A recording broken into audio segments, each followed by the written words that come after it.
عقوبة ليه كحدث 15 سنة.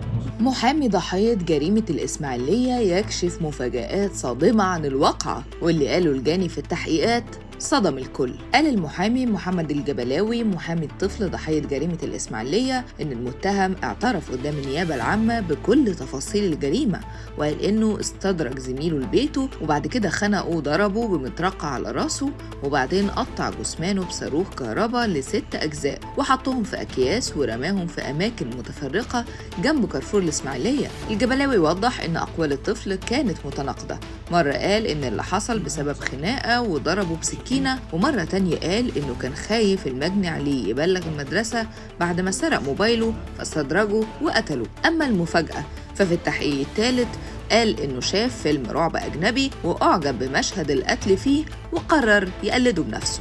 النيابة كمان بتحقق مع والده لأن المتهم قال إن والده شاف الجريمة وساعده يتخلص من الجثمان عشان يستر عليه، والأغرب إن المتهم اعترف إنه طبخ قطعة صغيرة من قدم المجني عليه وأكلها. المحامي أكد إن الولد ده مش طفل عادي، ده عنده ثبات انفعالي كبير جدا وعقله زي شاب بالغ، وبيحاول يراوغ النيابة كمان، وبيطالب كمان بوجود نص تشريعي استثنائي لأن النوع ده من الجرائم خطير جدا على المجتمع، خصوصا إن المتهم مهووس بأفلام الرعب ومعلق صورها في أوضته. فتفتكروا إيه الحكم اللي ممكن يتنفذ في الولد ده؟